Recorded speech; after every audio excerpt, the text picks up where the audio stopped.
안녕하십니까. 권일리아 선교사입니다. 선교학적 성경 해석을 강의하고 있는데요. 오늘은 사도행전 11장 19절에서 29절까지 안디옥 교회에 대해서 여러분들 같이 은혜 나눴으면 합니다. 오늘 본문을 선교학적 해석학을 먼저 공부하기 전에 본문을 전체적으로 한번 보고 시작할 수 있도록 하겠는데요. 11장 19절을 보면 때에 스테반의 일로 스테반의 앞에 그거 된 거죠. 순교당한 겁니다. 일로 일어난 환란이 인하여서 흩어진 자들이 베네게와 구브로와 안디옥까지 이르러 도를 복음이죠. 유대인들에게만 전하는데, 그리고 그 중에 구브로와 구레네 몇 사람이 안디옥에 이르러 헬라인에게도 말하여 주 예수를 전파하는. 이제 앞에서는 유대인만 말씀을 전하고 있었는데 이제 몇 사람들이 안디옥에 이르러서 헬라인에게도 말하여 예수의 도를 전파하고 있는 것입니다. 그리고 21절 말씀은 주의 손이 말씀을 전파할 때, 특히 헬라인들에게 말씀을 전파할 때 주의 손이 그들과 함께 하심에 수다한 사람이 믿고 주께 돌아오더라 말하였고요.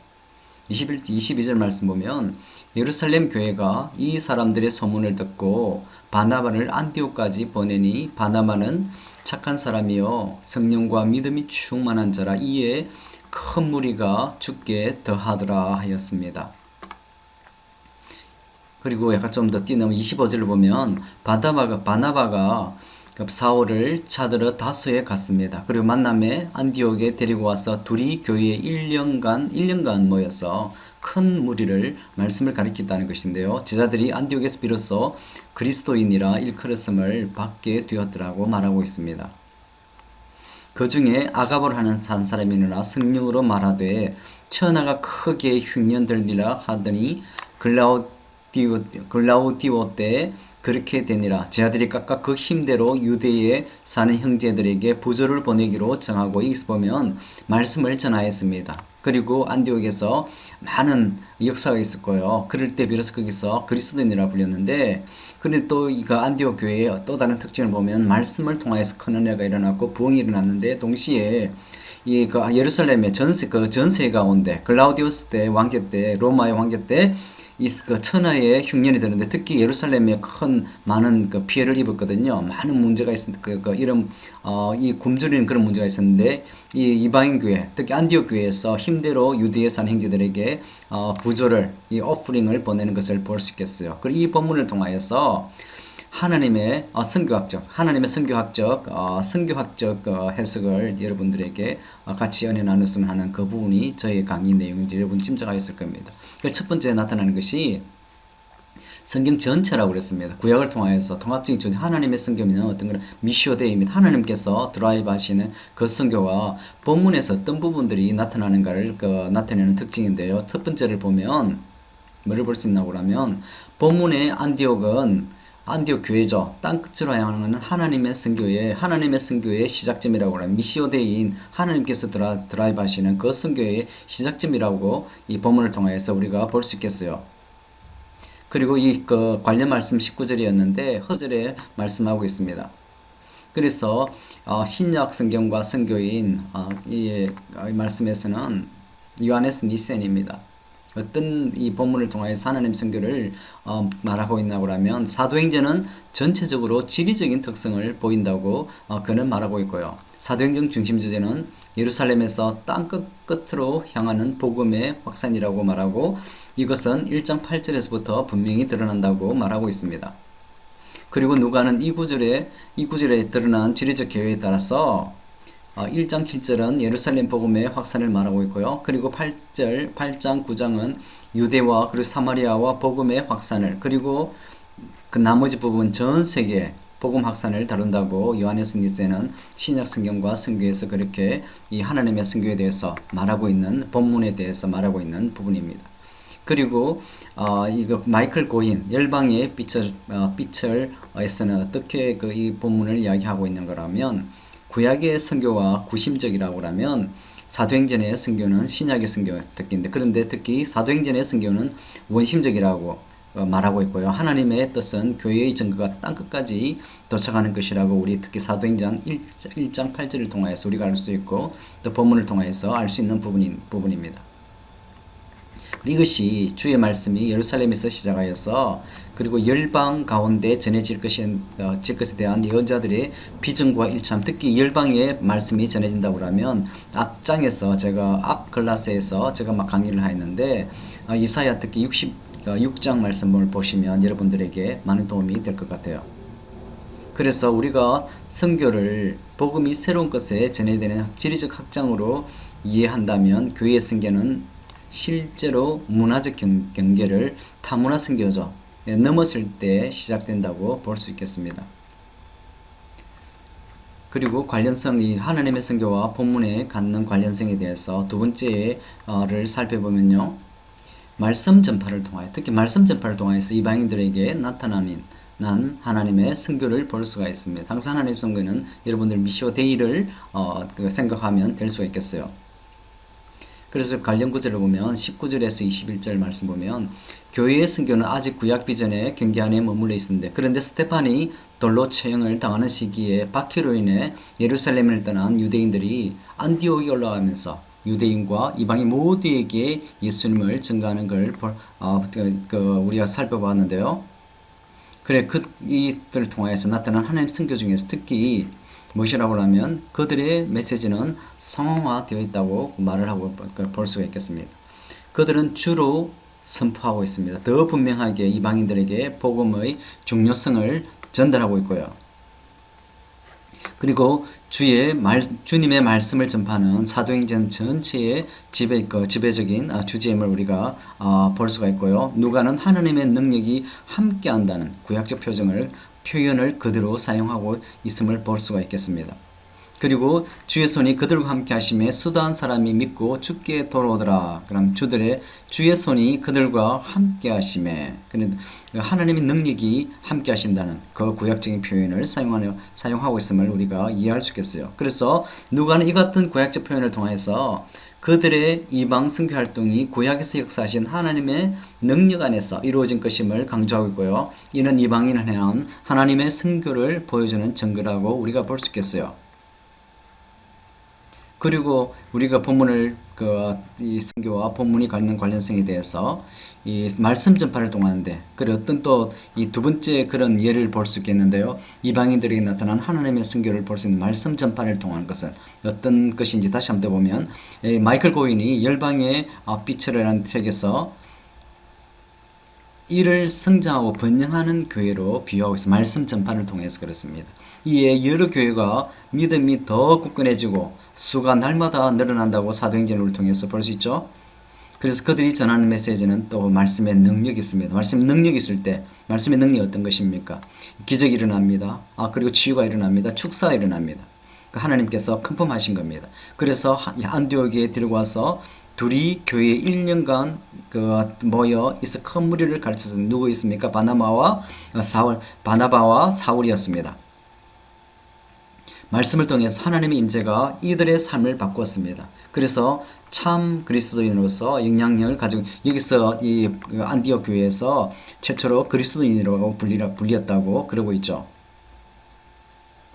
이들은 추상적인 신학적 메시지가 아니고 교회의 삶과 말과 행위에 뿌리 내린 능력의 메시지인 거죠. 그래서 아가보가 글라디오 황교 때 온 전체에 기근이 번질 때 그들은 좀 그래도 안디옥 교회는 헬라인들이기 때문에, 헬라 교회이기 때문에 사정이 나왔죠. 그 사정이 좀 나은 부분들을 갖다가 이 헌금을 거두어서, 그리고 예루살렘 교회에 보내는 그 실질적인 삶을 영향을 미치는 것을 그래서 그 안에는 하물며 그 안에는 가난한 사람이 있었겠습니까? 다 구제를 하였겠죠.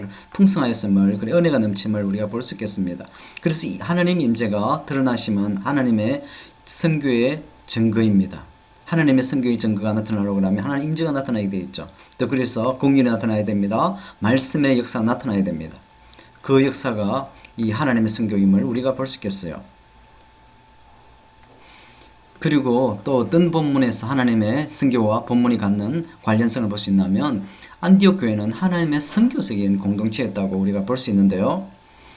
이 데이비 포시가 변화하는 선교에서 어떤 부분을 지적하고 있나고 하면, 바울과 바나바의 사역을 통해 안디옥 교회는 만나본 적이 없는 구보로 사람들과 소아시아 본토와 그 밖의 지역에 사는 사람들에게 관심을 갖는 선교 공동체가 되었다고 말하고 있습니다. 그리고 마이클 고인은 열방의 빛을 책에서 안디옥 교회는 하나님의 선교에 있어서 새로운 것이라고 말하고 있고요. 이 교회는 예루살렘에서 일어난 박해를 피해서 다른 신자들이 로마 제국의 대도시 안에 세웠고 이방인과 유대인 신자들로 이루어져 있었습니다. 그리고 안디옥 하나님의 은혜가 안디옥 교회에도 나타나고 있었고 수많은 사람들이 주님을 믿고 돌아온 그러한 공통제 선교의 공동체임을 우리가 볼 수 있겠어요. 그리고 이 교회는 수많은 사람들이 바나바와 바울의 가르침을 듣기 위해 모이는 것처럼 하나님의 말씀에 헌신되었습니다. 이방인의 구성원들이 서로의 필요를 돌보는 일에 헌신하고 심지어 자기 공동체 밖의 사람에게도 그들의 소유를 기쁘게 나누는 관대한 교회였다고 마이클 고인은 책에서 말하고 있습니다. 그리고 어떤 다른 부분들을 우리가 볼 수 있다고 하면요. 안디옥 교회는 하나님의 선교의 공동체에 있던 두 번째 상을 보면 아스글라스의 성경에 나타난 하나님의 선교의 책에서는 안디옥 교회 교인들은 그리스도인들이라 불렸죠. 이 불린 그 사실도 한번 강조하고 있기 때문이었다고 말하고 있고요. 그들은 도움이 필요한 사람들에게 관대하게 반응하였다고 아스글라스는 말하고 있습니다. 그리고 요한에서 니센이죠. 신약 성경과 선교에서 교회의 내적 삶은 교회의 외적 삶과 연결되어 있다고 그는 말하고 있고 당시 그리스도인들은 온 백성에게 칭송을 받았고 그 효과는 매우 긍정적이고 매력적인 것이었기에 구원받는 사람들이 날마다 더해지고 공동체가 계속 성장하였다고 말하고 있습니다. 이는 하나님의 선교인 놀라운 복음 전파이고 아리아스는 이런 매력적인 삶을 환대에 의한 구심적 선교 혹은 복음화로 특정지었다고 요한에서 니세는 신약 성경과 선교라는 그의 책에서 이렇게 특징을 짓고 있습니다. 그래서 이는 세상과 구별된 대조적 공동체의 삶임을 우리가 이해할 수 있겠어요.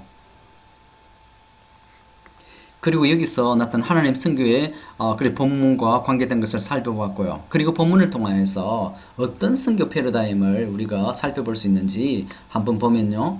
첫 번째 볼 수 있는 것은 안디옥 교회 이방인 선교의 모델을 우리가 볼 수가 있는데요.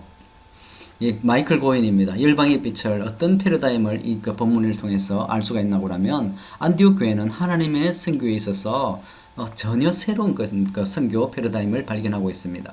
안디옥 교회가 새로운 시대의 도전에 새로운 방식으로 대응할 수 있는 이유는 바울과 바나바가 1년 내내 교회를 가르치고 그들을 성경 이야기에 푹 빠지게 했기 때문이라고 마이클 고인은 말하고 있습니다. 그 1년 동안 일어난 일은 안디옥 교회가 스스로를 이해하고 복음을 새로운 조건 아래 하나님이 그들에게 맡기신 선교에 가장 적합하게 전할 수 있는 방식으로 받아들였다고 합니다. 이것이 마이클 고인 열방의 빛에서 안디옥 교회가 하나님 선교에서 새로운 어떤 그 부분을 설명하고 있는 부분이라고 이해할 수 있으면 되겠고요. 그리고 안디옥 교회는 하나님의 교회가 하지 못하는 이방인의 전도를 위해 세움받은 이방인의 교회로 이방인 선교의 기지가 된 교회였습니다. 안디옥 교회는 자신 있는 곳에서 복음을 구현하고 선포할 때 자연적인 확장에 의해 성장하는 하나의 선교 모델임을 우리가 이해할 수 있겠습니다. 또한 안디옥과 같은 선교적 교회는 땅끝을 그들의 지평으로 삼고 미전도 지역을 향해 복음을 들고 나가는 사명에 참여하기를 간절히 원하는 그러한 교회라고 볼 수 있겠습니다. 이것이 미셔널 처치, 선교적 교회의 특징임을 우리가 볼 수 있겠습니다. 그리고 더 한 가지 보는 선교적 패러다임이 본문에서 나타나는 것을 우리가 이해하는 것은 안디옥 교회는 문화교회라고 우리가 볼 수 있겠는데요. 문화와 선교라는 손창남 시의 글에서 제가 인용했는데요. 사마리아에 세워진 교회를 확인하기 위해 예루살렘 교회는 베드로와 요한을 보내었습니다. 반면 안디옥에 헬라인들이 들어왔다는 사실을 확인 위해서는 바나바를 보냈죠. 이 헬라 유대인 아닙니까? 바나바는 헬라 문화의 본고장인 구브로 사이프러스입니다. 오늘날의 키프로스 섬에 태어난 디아스포라 유대인이기 때문에 이 바나바를 보냈다고 볼 수 있습니다. 안디옥에 도착한 바나바는 이방인과 유대인이 함께 있는 교회의 모습을 이렇게 표현했습니다. 어떤 말씀을 가볼까요? 예루살렘 교회가 이 사람들의 소문을 듣고 바나바를 안디옥까지 보내니 저가 이르러 하나님의 은혜를 보고 기뻐하여 모든 사람에게 굳은 마음으로 주께 붙어 있으라 권하였다고 이 표현하고 있습니다. 그리고 교회가 양적으로 성장하면서 바나바는 또 누굽니까? 예루살렘 교회에 사역자를 요청하는 대신 자신과 비슷한 하나님의 말씀에 정통한 사역자인 사도 바울을 그는 선택하였습니다. 그리고 안디옥에서 바나바와 사울은 한 팀으로 타문화 사역을 성공적으로 이끌었습니다. 1년 동안 이끌었는데 허다한 무리가 돌아왔다고 본문을 말하고 있고요. 그 이후에 바나바와 사울이 또 특히 사도 바울이 자원하여서 이 안디옥 교회에서 파송받는 타문화 사역의 선교사로 또 택짐 있고 파송되는 걸 우리가 볼 수 있겠습니다. 그리고 우리가 보는 안디옥 교회는 문화교회인데 어떤 또 다른 부분을 문화적인 교회로 볼 수가 있나고 하면 마이클 고인은 열방의 빛을 해서 그들의 공동체적 삶은 오직 하나님의 은혜와 예수 그리스도에 대한 헌신으로 함께 묶여있고 적절하게도 이러한 신자들에게 처음으로 그리스도인이라는 호칭이 붙여지는데, 그리고 그 호칭은 민족성이나 종교적인 규칙 준수가 아닌 오직 그들이 따른 예수님에 의해서 특정지어졌다고 보여지거든요. 그리고 또 다른 패러다임은 팀 사역, 우리가 말하는 팀 사역의 선교 전략을 우리가 본문을 통해서 또 이해할 수 있는데요. 바나바는 착한 사람이요 성령과 믿음이 충만하여서 그가 혼자서 가르칠 때 큰 무리가 죽게 돌아오는 역사를 만들 수 있는 능력인 사람이었습니다. 또 그는 초기 기독교에 상당 영향력이 있던 지도자 중에 한 사람이었는데, 그러나 많은 사람들로 혼자가 감당할 수 없게 되었다는 것을 우리가 본문을 통해서 보았고요. 이 바나바는 그래서 사도 바울을 찾으러 다소에 가서 바울을 안디옥에 데려와서 둘이 큰 무리를 가리킨 팀 사역을 하였거든요. 그래서 이 마이클 고인은 아스클라스는 성경에 나타난 하나님의 선교에서 그럽니다. 바나바의 겸손함과 분별력으로 사도 바울과 함께한 사역은 안디옥 교회가 90점 사역 중심에서 원심적 사역으로까지 감당할 수 있는 역량 있는 교회가 될 수 있는 비결이었다고 아스클라스는 말하고 있습니다. 그 팀 사역의 선교 전략이었던 것이죠. 성경에 나타난 하나님의 선교에서 후에 바울의 주위에 이렇게 많은 수많은 동역자들이 함께 있었다는 사실은 동역적 선교가 그의 선교 전략에서 매우 중요한 역할을 하고 있다는 것을 보여주고, 바울이 아무리 부지런하였다고 하더라도 이런 동역자들의 도움이 없이는 서신에 보여주는 그의 사역을 유지하고 확정할 수 없었을 것이라고 아스클라스는 성경에 나타난 하나님의 선교에서 이야기하고 있습니다. 그래서 이 팀 사역의 선교 전략의 중요함을, 우리 그러한 선교 패러다임을 본문을 통해서 우리가 이해할 수 있겠습니다. 그리고 또 다른 선교 패러다임이 무엇인가 하면 성령의 현현함, 그 성령의 현현이 선교적인 특징임을 우리가 볼 수 있겠어요. 그 요하네스 니세는 주의 손이 그들과 함께 하심에 수많은 사람이 믿고 죽게 돌아오더라는 것에 대해서 누가는 하나님의 능력이 함께한다는 구약적 표현을 그대로 사용하고 있다. 앞에서 우리가 그 상황에서 선교의 상황에 대해서 이야기하고 있죠. 구약적 표현을 누가가 사용하였습니다. 그리고 성령의 메디피케이션도 성령의 현현이 특징임을 우리가 볼 수 있죠. 그 누가는 이 같은 구약적 표현을 통하여서 그들의 이방 선교 활동이 구약에서 역사하신 하나님의 능력 안에서 이루어진 것임을 강조하고 있고요. 이방 선도의 정당성을 또 암시하고 표현하고 주체로서 활동하심을 보여줍니다. 따라서 사도행전을 성령행전이라고 부르는 것이 더 나을 것이라고 요하네스 니세는 그의 책에서 말하고 있습니다. 그리고 데이비드 포시 변화하는 선교에서 어떤 선교적 특징을 보여주는가 한번 볼까요? 성령은 선교의 촉매이자 인도하고 추진하는 힘이라고 그는 말하고 있고요. 어떤 면에서 교회의 선교는 성령의 현현으로 감화되고 확인을 받고, 선교의 영은 또한 능력의 영이라고 그는 말하고 있고, 성령은 선교를 시작하여 인도할 뿐 아니라 선교를 위해서 능력을 주시는 분입니다. 성령을 통해 하나님은 선교를 주관하시고요. 성령은 선교의 촉매이자 인도하고 추진하는 힘이라고 볼 수가 있겠어요. 그래서 어떤 면에서는 어떤 면에서나 교회의 선교는 성령의 현현으로 감화되고 확인하는 것을 받는 것을 볼 수 있습니다. 그리고 이것이 바로 선교의 특징이죠. 그리고 사도행전을 통하여서 기억적으로 나타나는 것이 또 성령을 통하여서 성령의 능력을 통하여서 그 능력을 통하여서 사람을 보내어서 선교 역사가 이루어지는 그러한 역사에 우리가 증인들을 우리가 많이 보았습니다. 독특한 선교 패러다임에서 좀 더 제가 설명드리면 성령께서 안디옥에서 선교의 주체자가 되셔서 말씀 사역을 통해서 허다한 사람들이 죽게 들어온 선교 역사임을 본문을 통해서 드러나는 선교적 특징입니다.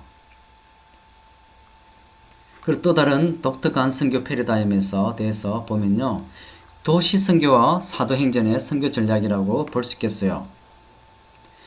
요하네스 니세는 신약과 성경과 선교에서, 사도행전은 로마 세계의 주요 도시들을 중심으로 선교적 사역이 집중되어 있다고 말하고 있습니다. 예루살렘 교회를 통해서 복음을 받은 성도들이 핍박을 피하여서 안디옥에 왔습니다. 그리고 주의 손이 그들과 함께함으로 교회가 세워졌다. 우리가 20절에서 21절에서 우리가 보았고요.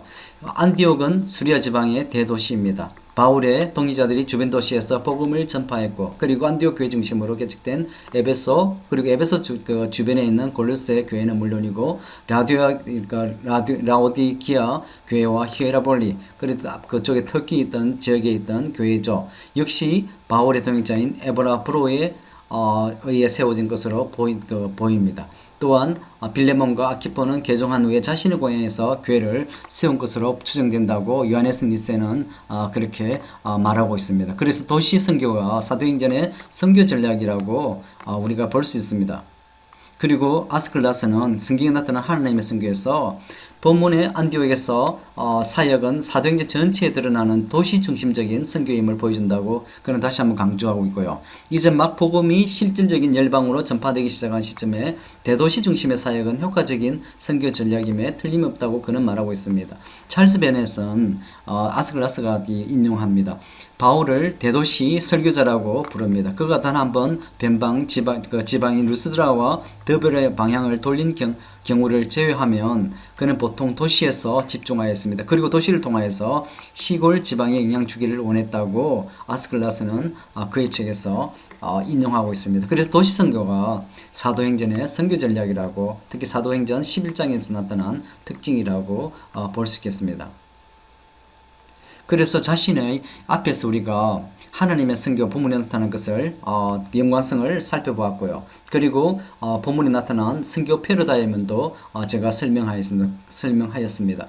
그러면 자신의 상황에 맞는 의미와 실천 방안이 어떤 것을 우리가 도출할 수 있겠는가? 그건 어플리케이션이라고 할 수 있겠습니다. 저의 경우를 살펴보면요, 하나님의 말씀이 전파되고 능력으로 증거됨으로 수많은 사람이 회심하는 역사가 일어났음을 우리가 보았습니다. 사도행전에서는 각 지역마다 다른 선교 전략을 보여주는데, 특별히 안디옥에서는 1년 동안이나 말씀을 바나바와 사도 바울이 감당하였고요. 그 결과는 26절에서 이를 주의 말씀이 힘이 있어 이방인들이 주께로 돌아오는 영향력 있는 그리스도인으로 변화된 역사로 표현되고 있습니다. 이는 저의 평생에 변치 않을 선교와 목회의 방향입니다. 말씀 사역입니다. 선교는 총체적이지만은 직접적인 영혼 구원의 사역인 말씀 사역은 나의 인생 동안에 달려갈 길임을 제가 배웠습니다. 이 길이 나를 향한 주님의 부르심임을 영접하였고요. 그리고 교회 사역에서는 제가 경험하였던 선교회 사역에서의 합심 역사를 제가 말씀드리는 건데요. 많은 여러분들이 합심으로 기도와 예배 사역을 섬겨줌으로 교회가 성장하는 것을 제가 경험하였습니다. 또 신학교 사역을 제가 한 적이 있는데, 여러 목사님들이 합심하여 사역을 하였을 때 더 많은 현지 교회 목사님들과 리더들에게 더 많은 지역으로 또 효과적으로 사역을 넓혀갈 수 있는 것을 제가 경험하였는데, 이렇게 협력 팀 사역은 서로의 장단점을 서로 보완함으로 사역을 효율적으로 감당하고, 또한 영적으로 육체적으로 지치지 않고 지속적으로 감당할 수 있음을, 팀 사역이 얼마나 중요한 것을 제가 경험하였습니다. 그 팀이 합쳤을 때 어떤 두 명이면 2배 이상의 시너지 효과가 나타나는 걸 봤고요. 그리고 4명이면 4배 이상의 훨씬 넘는 그런 시너지가 나타나는 팀 사역이 얼마나 중요한가. 특히 선교 사역에서, 그리고 물론 이 한국에 또 마찬가지로 제가 적용됨을 우리가 본문을 통해서 알 수 있습니다. 그것이 바로 선교 전략이죠. 선교도 한국도 마찬가지로 선교지잖아요. 그렇게 제가 본문을 통해서 제가 제 상황에 갖는 의미와 실천 방법을 여러분들에게 쉐어하는 것입니다. 감사합니다.